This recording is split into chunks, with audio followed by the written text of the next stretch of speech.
इंशाअल्लाह वो वक्त आएगा जब खसो खाशात की तरह तुम बहा दिए जाओगे, अखबारों में तुम्हारा नाम तक न होगा। और अगर कुछ बाकी रहेगा तो क्या रहेगा? न घबराओ मुसलमानों, अभी खुदा की शान बाकी है, अभी इस्लाम जिंदा है, कुरान बाकी है। ये जालिम काफिर क्या समझते हैं जो रोज हमसे उलझते हैं? अरे अभी करबला का आखिरी मैदान बाकी है।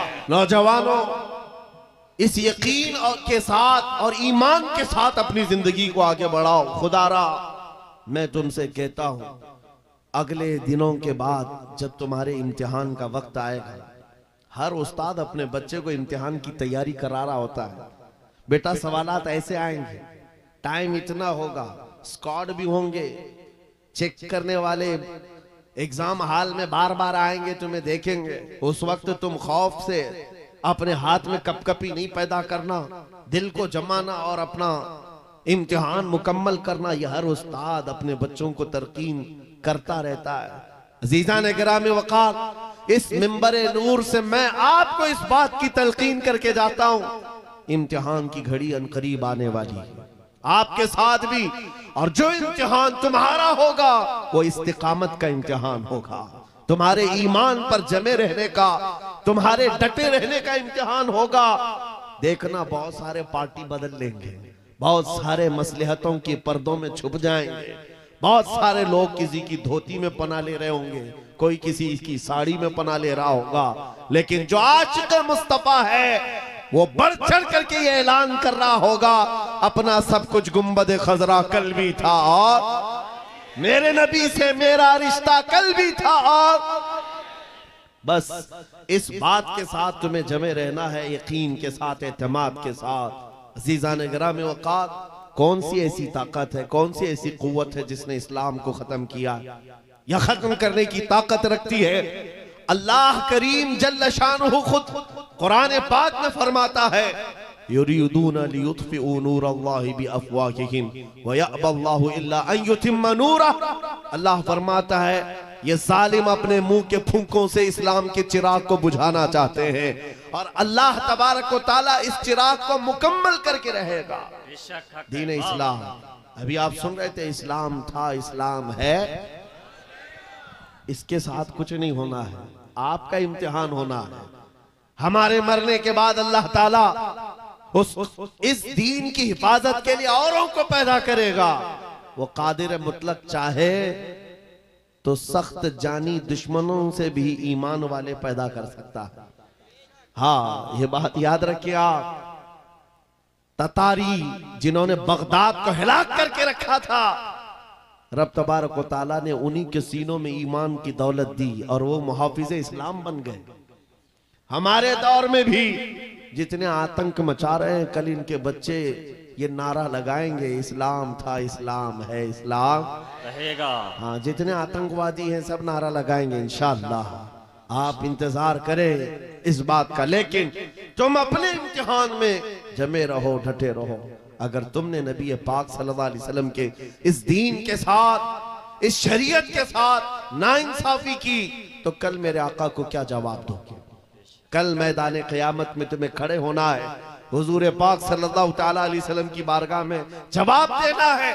अगर मेरे आका ने पूछ लिया कि जिस वक्त मेरी शरीयत पर हमले हो रहे थे, जिस वक्त मेरे दीन को कुत्ते नोचने की कोशिश कर रहे थे, ऐ नौजवान बता तू मेरी सुन्नतों के साथ कितना अमल कर रहा था, तुम क्या जवाब दोगे? आका, मैं आपकी दाढ़ियां निकाल करके गटर नालियों में फेंकता था, मैं यहूदियों और ईसाइयों के तरीकों पर चलता था, क्या तुम नबी पाक को यह जवाब दोगे? आका, रात भर में गाने सुन करके सोता था, सुबह फजर की नमाज कज़ा करता था, ये जवाब दोगे?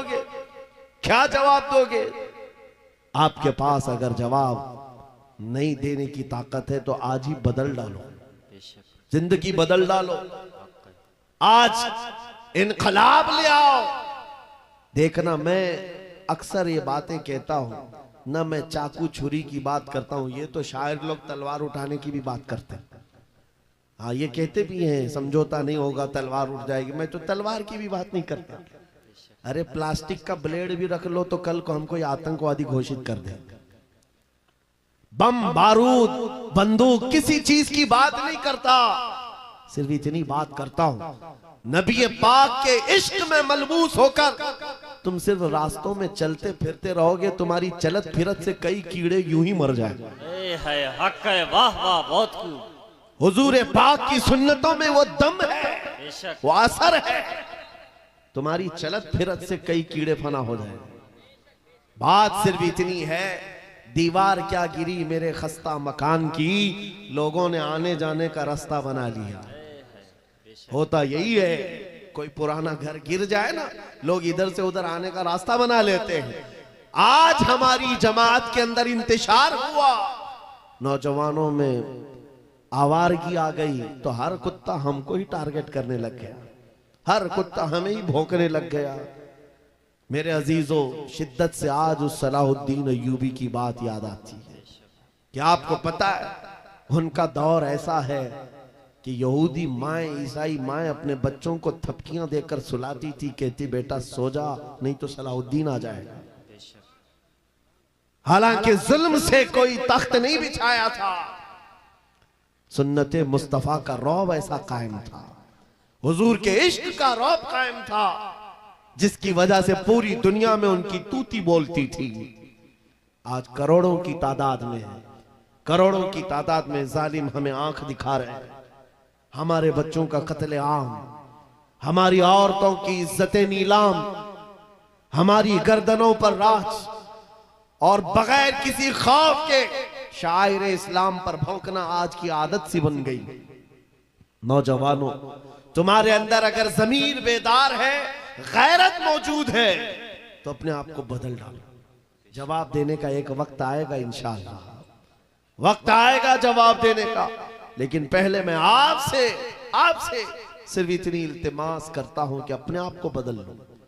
कल को हमारे पास फख्र होगा, फख्र के साथ किसी मैदान में उतरेंगे, वो तुम्हारे होलियों को ऊपर से नीचे देखते रहे और पूछते रहे ये कौन सी मखलूक है, ये कहां से आई हुई जमात है, तो हम सीना तान करके कहेंगे ये मोहम्मद अरबी के शेरों की जमात है।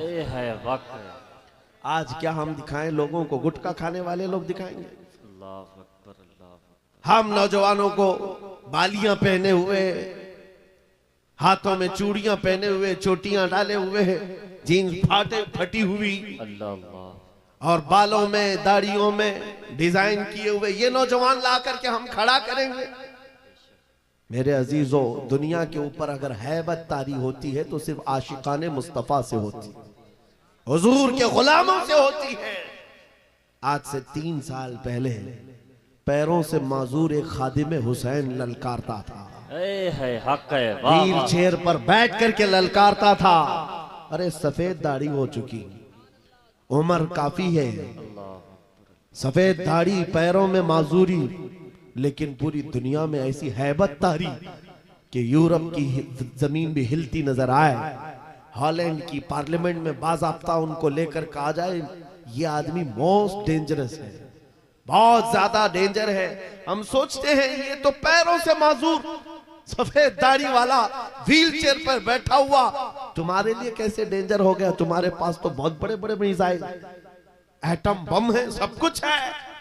पता ये चला कि रब तबारक व तआला जो हैबत डालता है वो आशिक़े मुस्तफा की हैबत डालता है, नबी पाक की सुन्नतों पर आमिल। या रसूल अल्लाह, या रसूल अल्लाह।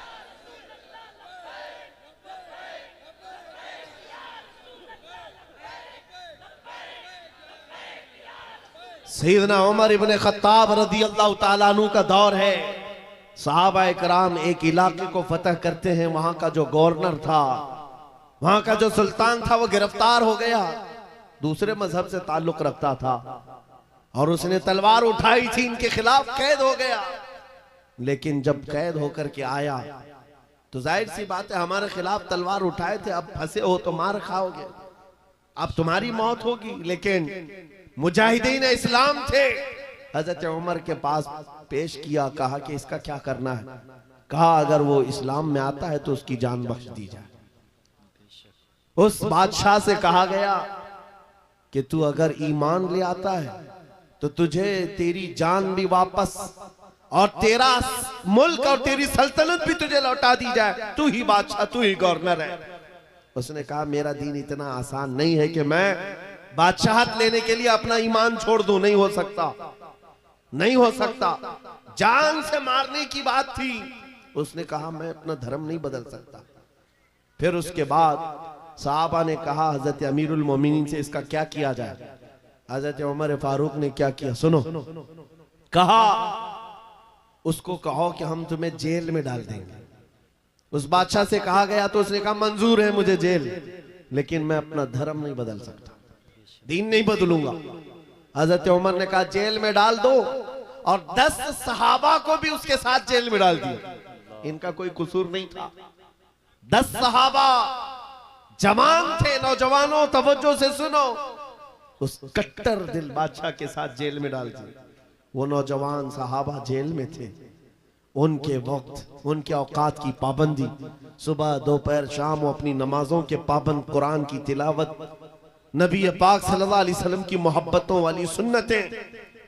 8 दिन नहीं गुजरे थे, वो बादशाह इन नौजवानों को बार बार देखता था। पलट करके उसने कहा तुम्हारे अमीरुल मोमिनीन से मुझे मिलना है। पैगाम पहुंचाया गया हजरत उमर के पास, कहा लाओ उसको। पेश किया गया बादशाह को, जेल के बाहर ला करके हजरत उमर के पास। कहा क्या कहना चाहते हो। कहा ईमान लाना चाहता हूं, ईमान लाना चाहता हूं। कहा हमने तो इससे कबल तुम्हारे सामने पेशकश रखी थी, क्यों नहीं लाए। उस वक्त तो तुम्हारी सल्तनत भी तुम्हें वापस करने की बात की गई थी, तब भी नहीं लाए। जेल में डालने की बात की गई, तब भी नहीं लाए। वो बादशाह कहता है इस तरह से अगर आप 25 साल भी मुझे जेल में डालते तब भी मैं नहीं बदलता। मुझे ये सख्तियों ने नहीं बदला, आपके इन 10 जवानों ने मेरा दिल बदला। इनके अखलाक और किरदार मैंने देखा, फिर मेरा दिल गवाही देने लगा ये झूठों की जमात नहीं हो सकती। और मैंने इनकी सुबह देखी, इनकी शामें देखी, इनका उठना बैठना, इनके नमाज, इनकी इबादतें, इनका गिड़गिड़ाना, ये सब देख करके जवानों में मेरा दिल पसीज गया। और फिर दिल ने पुकार करके कहा गुलामों का जब यह हाल है तो फिर आका का हाल क्या है। चीज़ाने गिरामी वक़ार, बदल सकते हो आज भी बदल सकते हो कि अगर तुम्हारे अखलाक, तुम्हारा ईमान मजबूत हो जाए, पत्थर दिलों को भी बदल सकते हो। बस बात इतनी है कि अमल के मैदान में तुम्हें आना है, उनके दिलों को बदलना मेरे मौला की शान है, रब तबारक व तआला की शान है। बड़े बड़े जलसे कर लिया, रात पूरी जाग लिया, लेकिन तुम्हारे अखलाक नहीं संवर सके तो ये फजूल हो जाएगा, कोई काम के नहीं। अगर सिर्फ दिखावे के लिए फॉर्मेलिटी अदा करना है तो हमें जलसों में बुलाओ भी मत। हम इस काम के लोग नहीं हैं, हम इस मैदान के लोग नहीं हैं। नहीं, हमारा ये पेशा है कि आपके पास आया, तकरीर किया और कुछ पैसे लेकर चला गया, अपनी कमाई किया। अलायाज़ु बिल्लाह, कभी नहीं। सिर्फ एक दर्द लेकर के चलते हैं कि हमारी जमात में से वो नौजवान किस दिन उठेगा जो इकबाल का जवान था। सुना है कुदसियों से मैंने कि वो शेर फिर होशियार होगा। बस यही दर्द लेकर आप तक, बल्कि बंगाल की खाड़ियों में, बिहार की झाड़ियों में, हर जगह पर सफर इसलिए कर रहे हैं कि कहीं ना कहीं मेरे मौला करीम ने फजल फरमाया और रहम फरमाया उम्मत मुस्तफा पर। हमारा जवान बेदार हो जाएगा, इन गानों को ये लात मारेगा, ये सारे मुजरे करने वाले अखलाक को ठोकर मारेगा और खड़ा होकर दुनिया को बताएगा मेरे नबी से मुझे इतना प्यार है कि तुम अगर नंगे रहने पर फख्र कर सकते हो तो मैं मेरे मुस्तफ़ा की सुन्नतों पर फख्र करूंगा। अगर तुम्हें चोटी रखने पर शर्म नहीं आती तो मुझे दाढ़ी रखने में क्यों शर्म आए। हकीकत बोल रहा हूं या नहीं। अरे लोग आज तो चड्डी पहन करके निकल रहे हैं, उनको कोई शर्म या उनको कोई हिकारत से नहीं देखता, बल्कि फैशन कहलाया जा रहा है। तुम्हें अगर अपने मुस्तफ़ा करीम से मोहब्बत है, जैसे कि कहते हो जान भी दे देंगे, माल भी दे देंगे, उनके कदमों पर कुर्बान भी हो जाएंगे, जान बाद में देना, गर्दन बाद में देना, पहले अपने अंदर मौजूद खराबियों की कुर्बानी दे दो। अपनी जिंदगियों में मौजूद इन तमाम वाहियात को खत्म करो। आ जाओ मेरे मुस्तफा के गुलाम बन जाओ। बेशक। एक सवाल करता हूं, दिल पर हाथ रख करके और यकीन के साथ मुझे बताओ, अगर कोई तुम्हें हुजूर का गुलाम कहे तो बुरा लगेगा? किसी को बुरा लगेगा? बल्कि मैं तो ये कहता हूं, दुनिया मुझे हुजूर के दरबार का कुत्ता कहकर पुकारे, मेरी जिंदगी की मेराज। बेशक हक है। हमारी सआदत है। हुजूर के दरबार का कुत्ता कहलाना भी हमारे लिए फख्र है। आपको अगर कोई गुलाम कहता है तो एतराज है आपको बुरा लगेगा? बल्कि हुजूर का गुलाम होना ये सबसे बड़ा शरफ है, हक है। सबसे बड़ी सआदत है। बेशक। तो जब आपको दुनिया कोई हुजूर का गुलाम कहे तो बुरा नहीं लगता, तो अमल करने में बुरा क्यों लगता है? पूरे के पूरे गुलाम बन जाओ हुजूर अकरम सल्लल्लाहु तआला अलैहि वसल्लम ने। नहीं, आप झूठ बोलते हैं। कुछ लोगों की बात कर रहा हूं। हुजूर का गुलाम कहने में बुरा नहीं लगता, टोपी रखने में बुरा लगता है, दाढ़ी रखने में बुरा लगता है, फिर झूठ क्यों बोल रहे हो? हुजूर के गुलाम कहलाने में बुरा नहीं लगता, लेकिन अमल से बार बार दिखाते हो कि नहीं, पसंद नहीं है तुम्हें, पसंद नहीं है। इस्लाम जिंदाबाद का नारा लगाते हो, अपनी बीवियों पर, अपनी बच्चियों पर इस्लाम को क्यों नहीं पसंद करते? इनके दुपट्टे कहां चले जाते हैं? इनको आवारा क्यों छोड़कर रखा है?